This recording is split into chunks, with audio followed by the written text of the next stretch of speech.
Hello दोस्तों, आप सभी को फिर से स्वागत है आपके YouTube चैनल बायोलॉजी बूम्स में। आज बायोलॉजी बूम्स में हम लोग क्लास 12 का अगला टॉपिक्स जानेंगे। हम लोगों ने पिछले वीडियो में लिंकेज के बारे में हम लोगों ने जाना, यानी कि लिंकेज क्या होता है और इसको किस प्रकार से वैज्ञानिक ने अपना शोध करके ड्रोसोफिला पर रिसर्च किया था। तो हमने जस्ट आपको पिछले वीडियो में बतलाया था कि मॉर्गन का ड्रोसोफिला में संलग्नता, यानी कि मॉर्गन्स नामक वैज्ञानिक ने ड्रोसोफिला में किस प्रकार से लिंकेज को देखा था और किस प्रकार से लिंकेज उसमें क्रॉसिंग किया था। तो अगर आप हमारे वो पिछले वीडियो को नहीं देखे हो तो जाइए प्लेलिस्ट में जाकर हमारे उस वीडियो को देख सकते हैं और जान सकते हैं। तो पिछला वीडियो जो था मॉर्गन्स का ड्रोसोफिला में संलग्नता, तो आइए हम आपको आज फिर से वो केवल उसका इंट्रो बता देता हूँ कि क्या चीज़ होता है। तो जो मॉर्गन्स थे वह एक कोलंबिया विश्वविद्यालय के प्रसिद्ध वैज्ञानिक थे। कोलंबिया विश्वविद्यालय के यह एक प्रसिद्ध वैज्ञानिक थे जिनका पूरा नाम क्या था, क्या बोलते हैं उनका नाम, कोलंबिया विश्वविद्यालय के जो थे, हाँ,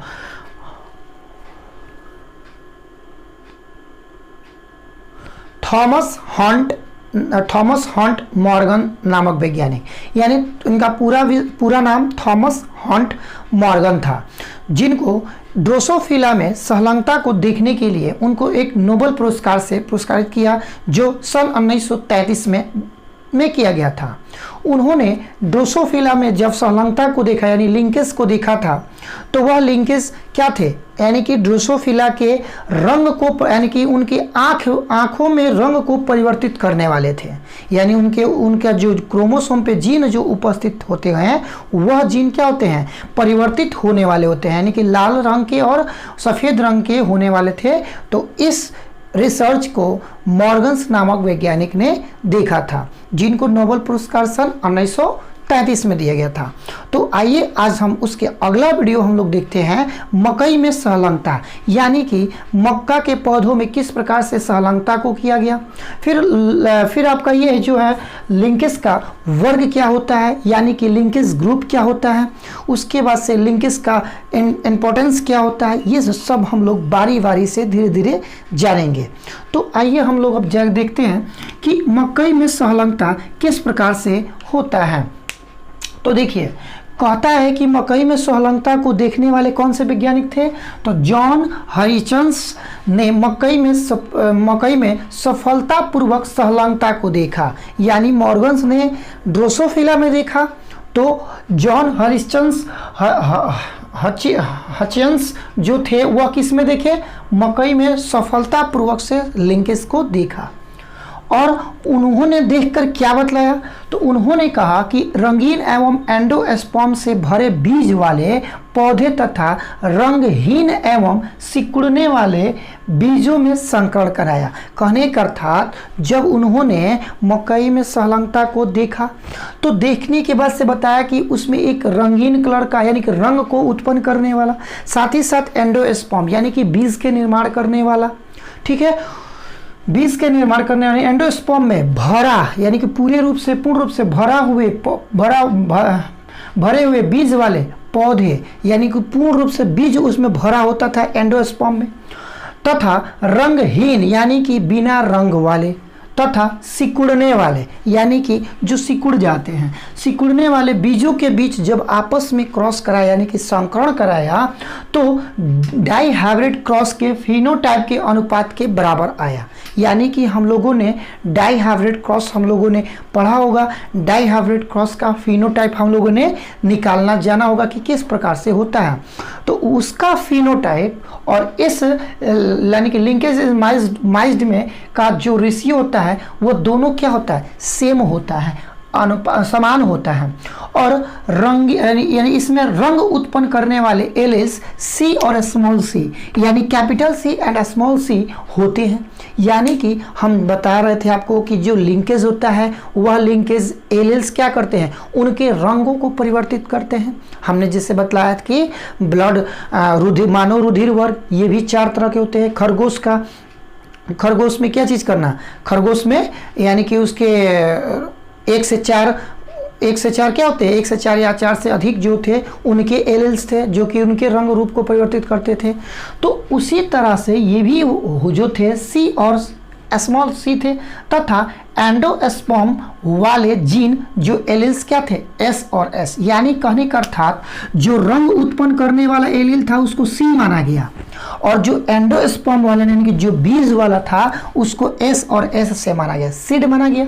ठीक है, ये आपका क्या था, कलर, यानी सी फॉर कलर्स के रूप में हम जानते हैं, तो सी फॉर कलर हो गया, यानी कलर को उत्पन्न करने वाले।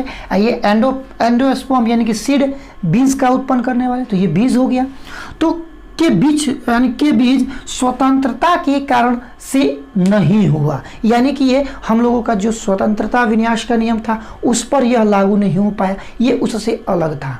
कहने का अर्थात यानी कि रंगीन और रंगहीन जो थे, कहने का अर्थात आप देखिएगा लड़कियां जाती है मार्केट में तो देखती है सब क्या, मान लीजिए कि आपका नेल पॉलिश होता है, दिखता है कि सबसे ज़्यादा क्या है, लाइट वाला है, उनको वही पसंद आता है। सबसे ज़्यादा जो चमकदार भमकदार होता है वो लेती है ना। तो आजकल एक वो लिक्विड वाला चल रहा है, लिपस्टिक लगाने वाला, देखिएगा तो वो भी लगाने जो एकदम डार्क होता है, रेड कलर का, पिंक कलर का, वो ले लेता है।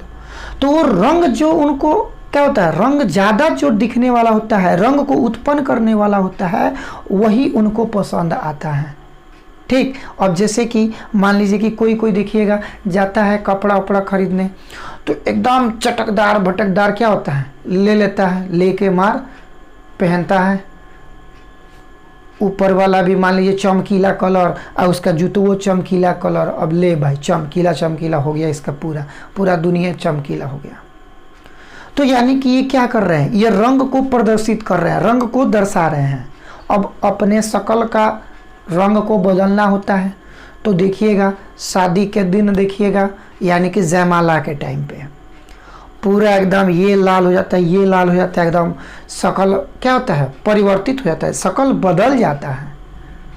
आप देखिए जैसे कि शकल बदलने के कारण से क्या होता है, शकल बदल जाता है। तो कैसा होता है, खास तौर के कब होता है ये, तो उसी दिन यानी कि होता है कि भाई उस दिन हमको कुछ ज़्यादा क्या हो, अच्छा दिखे, यानी कि हमारे चेहरे पर क्या हो, चमक हो।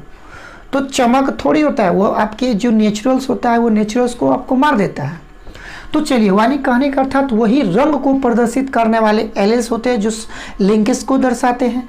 तो ये हम लोगों का था मकई में सहलंगता, यानी कि मक्का में किस प्रकार से सहलंगता होता है, इसमें यानी मकई के पौधों में देखने वाले कौन से वैज्ञानिक थे, तो जॉन हचियंस नामक वैज्ञानिक थे, जिन्होंने मकई में पूर्ण रूप से लिंकेज को देखा और बतलाया कि जो इसमें जो होते हैं रंगीन एवं एंडोस्पर्म वाले जो बीज होते हैं, और तथा जो रंगहीन एवं सिकुड़ने वाले जो बीज थे, उनके बीच आपस में जब क्रॉस कराया जाता है तो मेंडल्स के डाईहाइब्रिड क्रॉस के फिनोटाइप के रेशियो के बराबर आता है। इसका यही कहने का मतलब है। आई होप कि आपको ये बात समझ में आएगा। तो चलिए अब हम लोग देखते हैं यानी कि सहलंगता या लिंकेज वर्ग, यानी कि अब हम लोग को लिंकेज ग्रुप के बारे में जानना है। जैसे कि हमने बतलाया कि मनुष्य का रुधिर कितने होते हैं, तो 4 होते हैं, यानी कि रुधिर वर्ग कितने होते हैं, 4 होते हैं। खरगोश में एलील्स की संख्या कितनी होती है, तो 1 से अधिक, यानी कि 4 से अधिक होती है। तो वही लिंकेज क्या होते हैं, ग्रुप होते हैं, यानी कितने ग्रुप्स को वो दर्शा रहे हैं, वही ग्रुप्स क्या कहलाते हैं, लिंकेज ग्रुप कहलाते हैं। तो आइए देखते हैं। तो कहता है कि सभी लिंकेज जीन, यानी सभी जितने भी लिंकेज जीन होते हैं एक ही क्रोमोसोम पे उपस्थित होते हैं। आप सभी जानते हो कि क्रोमोसोम क्या होते हैं, क्रोमोसोम पे ही आपके जीन उपस्थित होते हैं। सपोज कि ये क्रोमोसोम का एक टुकड़ा बनाया गया है, नहीं तो ये ऐसे होता है, फिर इसमें ऐसे भी निकलता है, तो इस पे जीन बिठाया गया ABCD। तो वही चीज़ कह रहा है कि लिंकेज जो जीन होता है एक ही क्रोमोसोम पे उपस्थित होता है, इसलिए लिंकेज ग्रुप को अगुणित यानी कि हैप्लॉइड क्रोमोसोम से ही निरूपित किया जाता है। जो हमारा लिंकेज ग्रुप होता है वो क्या होता है, हैप्लॉइड होता है, यानी कि आधा होता है। क्या होता है, आधा होता है। और वही आधा यानी हैप्लॉइड को ही हम लोग स्मॉल n से दिखाते हैं। और जब वहीं पर डिप्लॉइड आ जाएगा तो इसमें क्या हो जाएगा, 2n से गुणा हो जाएगा। यानी डिप्लॉइड मतलब 2, हैप्लॉइड मतलब आधा। तो यानी कि हैप्लॉइड की वजह बात आ रही है तो n के रूप में होगा। जैसे देखिए ड्रोसोफिला में 4 लिंकेज ग्रुप होते हैं, n=4। मक्का में 10 होता है, मटर में 7 होता है कि नहीं होता। हाँ, हम लोगों ने मेंडल्स के सफलता का राज देखा था, उनका कारण पढ़ा था हम लोगों ने कि उनका क्या राज था कि जिसके कारण से उनकी सफलता का दामन चुभने लगे। तो उन्होंने मटर के पौधे यानी कि साधारण मटर के पौधों को यानी 7 जोड़ी यानी n कितना आपका 7 हो जाएगा। और यही जब डिप्लॉइड हो जाएगा तो 2 × 7 = 14 नहीं हो जाएगा। तो देखिए तो 7 जोड़ी नहीं हो गया ये, तो वही चीज़ हो गया।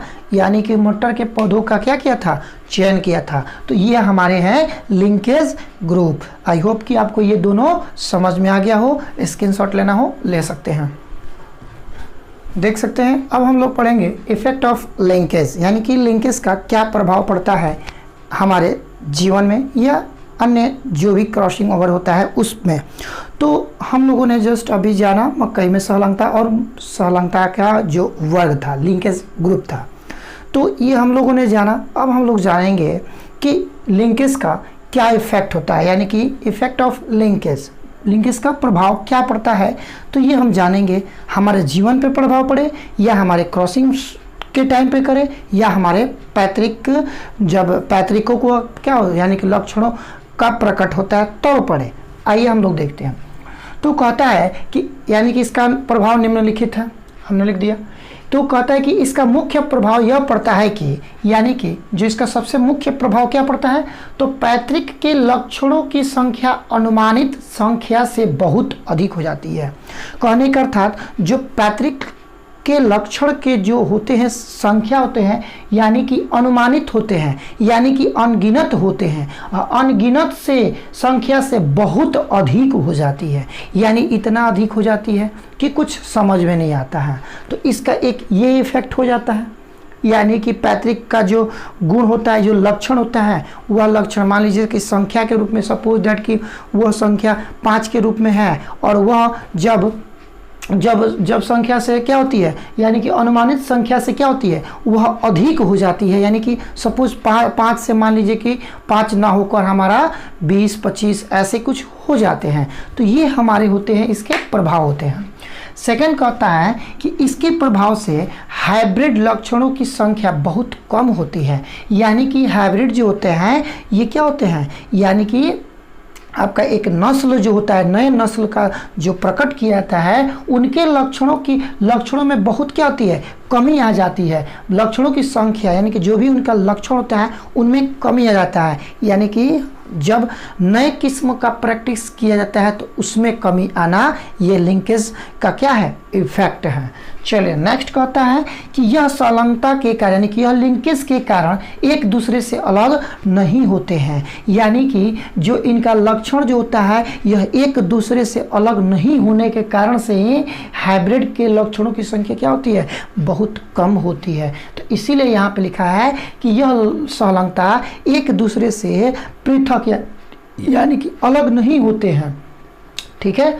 अब आता है कि यह मेंडल के डाइहाइब्रिड क्रॉस यानी कि द्विसंकर संकरण के फिनोटाइप के अनुपात का क्या होता है, समान होता है। जस्ट हमें पिछले भी अभी जस्ट टॉपिक में बतलाया कि जो इनका डाइहाइब्रिड क्रॉस होता है उनके फिनोटाइप्स का क्या होता है, समान होता है। ठीक है। तो ये था हम लोगों का इफेक्ट ऑफ क्या चीज़, लिंकेज। बस ये छोटा छोटा 3-4 टॉपिक्स था। आप इसमें से 3 याद कर लेते हो, अगर पूछ लेता है तो आप तीनों का तीनों टॉपिक्स आप लिख सकते हो। ठीक है। चलिए आते हैं अगले टॉपिक्स पे। सहलंगता का महत्व यानी कि हमने जस्ट अभी बताया कि उसका इफेक्ट पढ़ेंगे लोग, उसका इम्पोर्टेंस पढ़ेंगे लोग। तो अब आते हैं हम लोग इम्पोर्टेंस ऑफ लिंकेज यानी कि लिंकेज का महत्व, क्या महत्व होता है आखिर में लिंकेज का, हमारे एलील्स का। वह एलील्स जो कि रंग रूप को क्या करते हैं, प्रदर्शित करते हैं, बदलते रहते हैं। ठीक है। तो ये कहता है कि इसके क्या है, निम्नलिखित महत्व है। तो अब महत्व में देखते हैं क्या है।